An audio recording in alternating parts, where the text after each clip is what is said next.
A verdade, porém, é que a nossa afirmação de unidade essencial da nação não tem obtido a aceitação da maioria das nações representadas na ONU.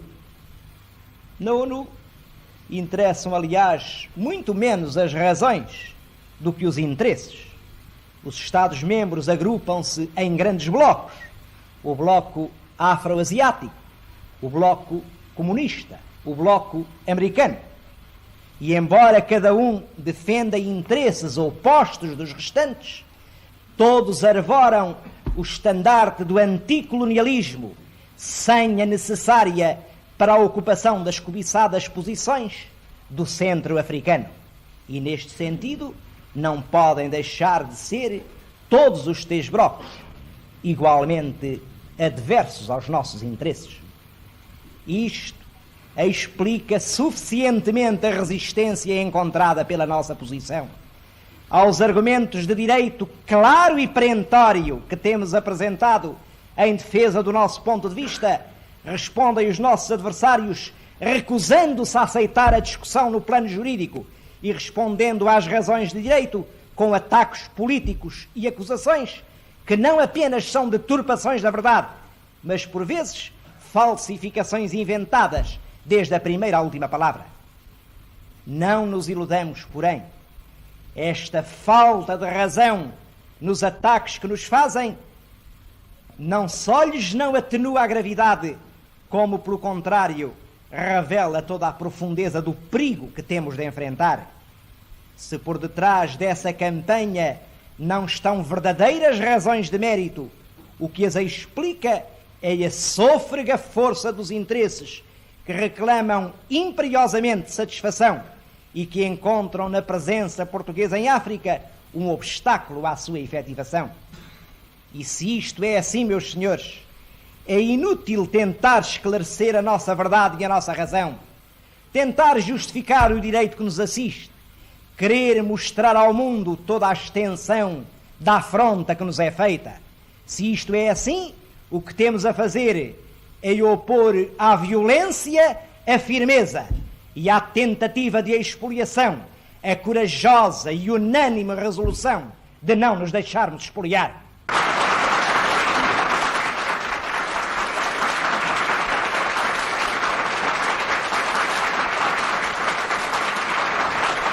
Meus senhores, uma expressiva beleza, uma beleza presaga e simbólica no facto de todos conhecido de uma das primeiras vítimas da expansão portuguesa em África haver sido um dos infantes da ínclita geração, Dom Fernando, infante e santo, filho de reis e irmão del rei, irmão também do infante Dom Henrique. E como se isto fora uma prova de Deus, de todas as pessoas do mundo, precisamente aquela cuja morte maior provação poderia trazer ao genial infante dos descobrimentos. Sabe-se qual foi o crudelíssimo dilema que então se propôs ao governo e à consciência da nação: se salvar o príncipe e entregar Ceuta, se conservar a cidade e entregar o jovem príncipe ao destino de uma morte atroz. A nação escolheu, e creio que escolheu para todo sempre. No grande martirológio da pátria inscreveu-se um nome mais, e no alto da torre do Alcácer de Ceuta continuou a drapejar ao vento a bandeira real de Portugal. Não era um episódio dramático, mas ocasional. Era a definição solene e definitiva de uma jurisprudência sagrada. O corpo da pátria não é coisa para dar, negociar, trocar, vender em caso algum, nem ainda quando o preço do escambo seja o próprio sangue e vida dos mais diletos dos teus filhos. O Sr. Deputado Dr. José Saraiva. Eu subi hoje à tribuna para pôr em relevo um aspecto do movimento nacional do 28 de maio, do qual realmente me parece que resulta toda a sua importância ideológica, todo o seu sentido de atualidade política. 28 de maio, se como movimento revolucionário pertence ao passado, como atitude do espírito pertence ao presente, e eu creio que é desejo de todos nós o de que pertença também ao futuro. 28 de maio não foi, como se sabe, um movimento com um sentido, um programa, um conjunto de reivindicações definidas. Nos homens que arrancaram em Braga há 34 anos, havia essencialmente a interpretação de um sentido nacional profundo, o sentido de que a política andava divorciada da nação, de que a nação não sentia que fossem os seus interesses aqueles que realmente eram os que se discutiam no plano político. Foi esse reencontro que se visou. É esse o reencontro que cristaliza na doutrina de Salazar, que antepõe o espírito de nação ao espírito de fação. Eu creio que enquanto todos nós formos suficientemente fortes e vigilantes para que aquilo que nos reúne tenha mais império em nossas almas que aquilo que nos separa, enquanto tudo isso acontecer, o 28 de maio será uma realidade presente.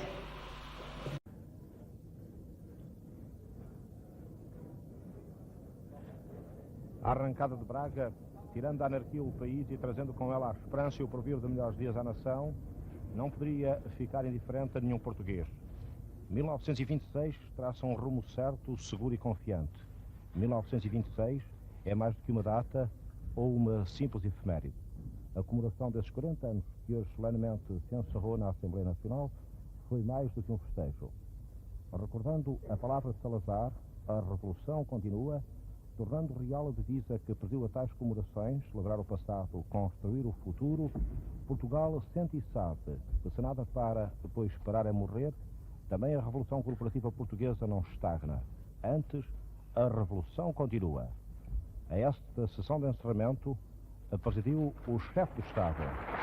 À porta do Palácio, o chefe do Estado era acordado pelo Sr. Professor Dr. Mário de Figueiredo, Presidente da Assembleia Nacional, Dr. Botas Veiga, Ministro de Estado, pela Comissão Executiva, Dr. Botas Arregel de Sousa, César Moreira Batista, Almirante Henrique Tenreiro e Dr. Sousa da Riga, o chefe do protocolo do Estado, o embaixador Emílio Patrício e pelo secretário-geral da Assembleia Nacional.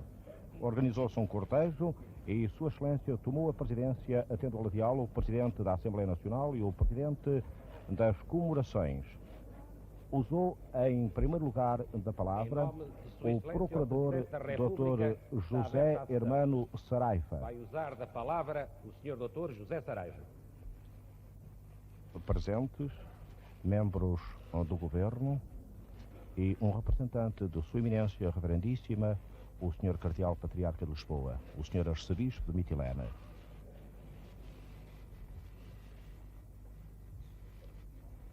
O Procurador Dr. José Hermano Saraiva principiou por afirmar: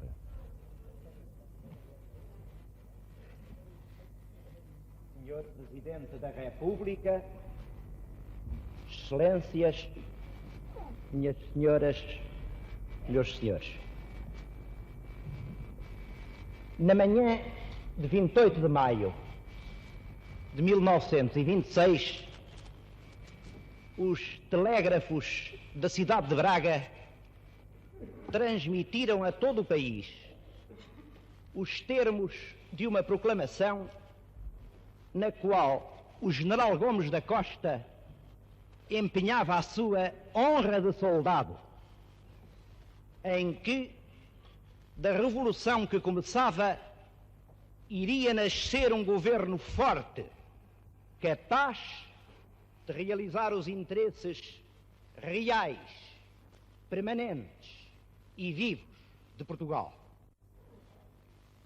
40 anos são o tempo de uma geração, tempo que não consente, em exposição que tem de ser breve, a análise ou sequer o inventário do seu denso conteúdo político, princípios, programas, episódios, reformas de maior alcance, as grandes obras materiais, os nomes dos homens que lhes ficaram ligados. Mas talvez possam discernir-se num tecido mais profundo que o dos factos concretos, as grandes linhas dominantes da vida nacional, os caracteres que um dia permitirão definir este período como uma época histórica dentro do grande conjunto da história pátria. E foi esse o tema que escolhi. Sugeriu-me a preocupação da brevidade, mas, meditando depois sobre o assunto, persuadi-me de que era o método mais próprio. Saber se a aspiração de 1926 foi ou não cumprida, se os governos serviram ou não os interesses reais, permanentes e vivos de Portugal, não é já apenas matéria de opinião política, é, sobretudo, julgamento que à história pertence pronunciar. Não tão breve, que não tenha já 15 anos. O desenvolvimento tem de ser... Depois de ter falado, o procurador Dr. José Hermano Saraiva usou da palavra o deputado Dr. José Guilherme Nelly Castro, que a concluir afirmou: Segundo apontamento, o terceiro plano de fomento tem de concitar a mobilização completa dos nossos recursos, desde os financeiros até à instauração de uma verdadeira mentalidade de progresso, porque o ritmo do crescimento tem de ser muitíssimo mais rápido.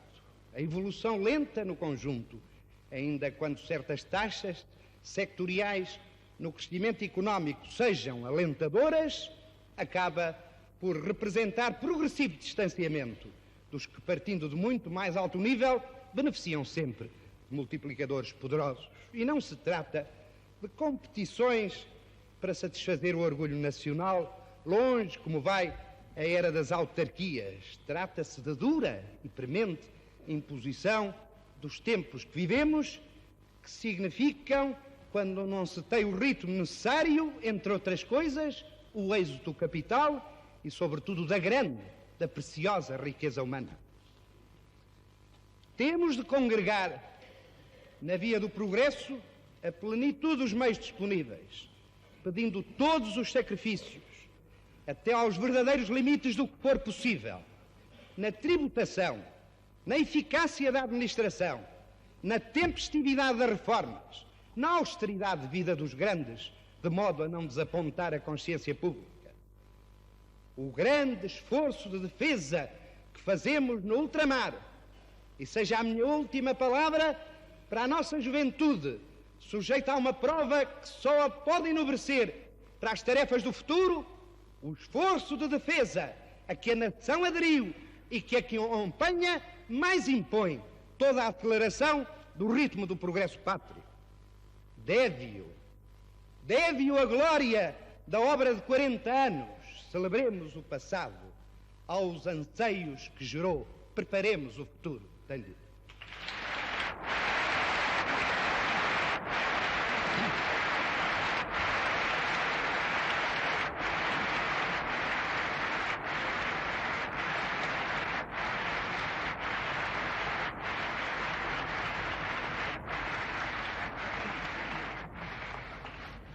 Encerrou a série de discursos o Dr. Baltazar Rebelo de Sousa, Presidente da Comissão das Comemorações do 40º aniversário da Revolução Nacional.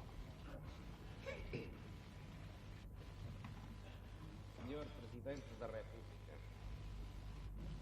ao longo deste ano jubilar, dignou-se Vossa Excelência acompanhar de perto todas as manifestações levadas a cabo, dando mesmo a muitas significativo relevo com a sua veneranda presença na demonstração do desvelado interesse com que dedicadamente segue e ativamente participa na vida do país, interpretando-a com a mais direta e sentida autenticidade.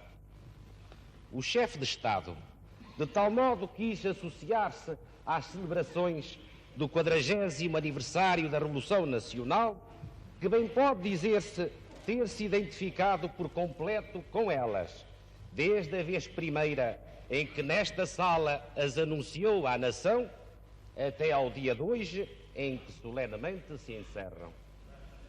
Tal identificação nasceu, por certo, dos laços que o prendem a uma época de que foi dos mais ilustres artífices, e justifica-se ainda pelo inultrapassável sentimento do dever que exemplarmente Vossa Excelência patenteia no cumprimento pleno do mandato que lhe foi entregue e que o confunde com tudo quanto represente vivência da nação que na mais alta magistratura tão nobremente simboliza.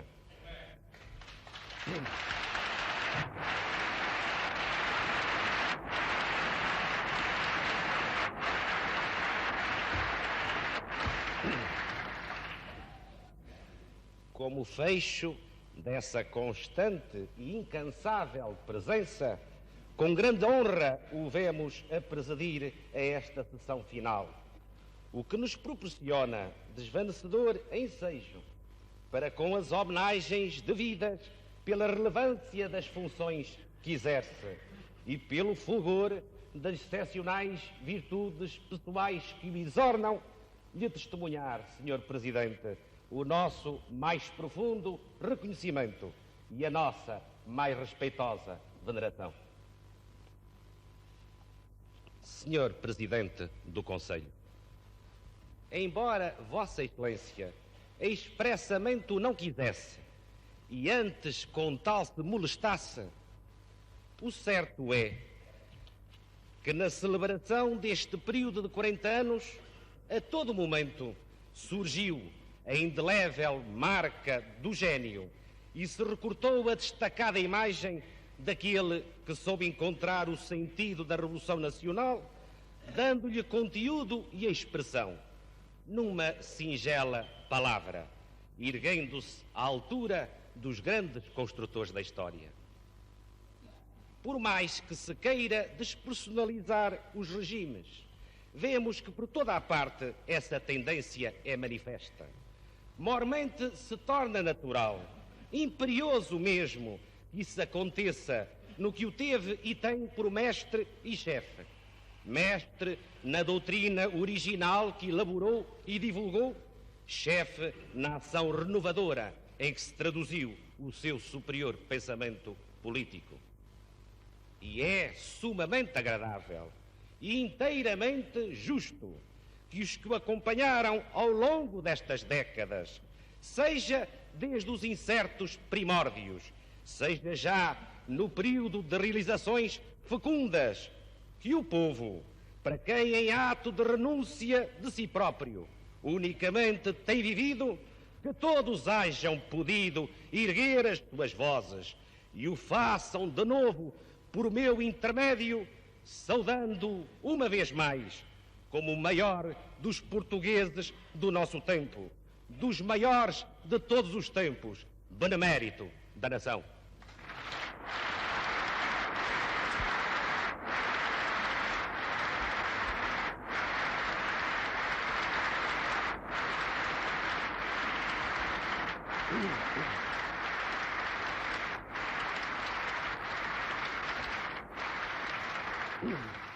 Ao ciclo que termina. Eles, como que nos trouxeram, com o fulgor da sua palavra arrebatada e eloquente, e neste local de tão amplo significado. E a terminar, o Dr. Baltasar Rebelo de Sousa afirmou: refletindo o próprio sentimento nacional. Por isso, com vénia de Vossa Excelência, me limitarei a proclamar, como síntese desta última jornada, a mensagem de esperança que endereçamos à juventude, a mesma confiante mensagem que ouvimos a Salazar em Braga. Eis um património que vos cabe, fruto do esforço e sacrifício de muitas gerações. Haveis de o tomar e prosseguir e executar na sua plenitude, e haveis de o fazer com a grandeza de ânimo, o engenho e a vibração que em vós reside, na senda do que fica para trás, e é nosso orgulho, pois que rasgamos horizontes vastos a uma vida que vale a pena viver.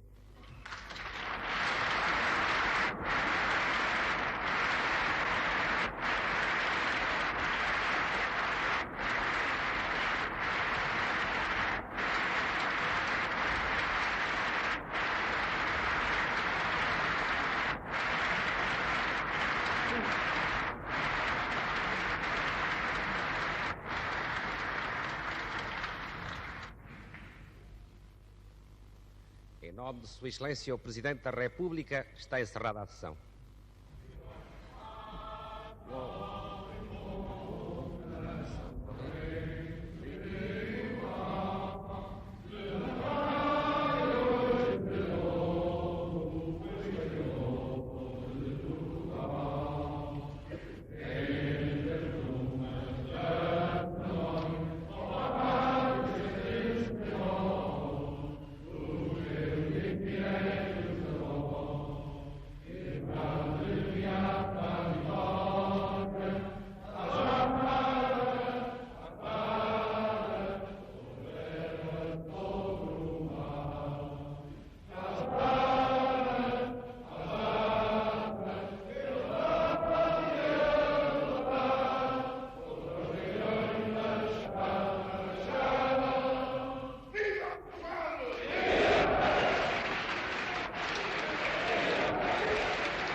Tomaram lugar no hemiciclo deputados, procuradores, governadores civis, oficiais generais e secretários-gerais dos ministérios, assim como membros do governo e um representante de Sua Eminência, o Sr. Cardeal Patriarca de Lisboa.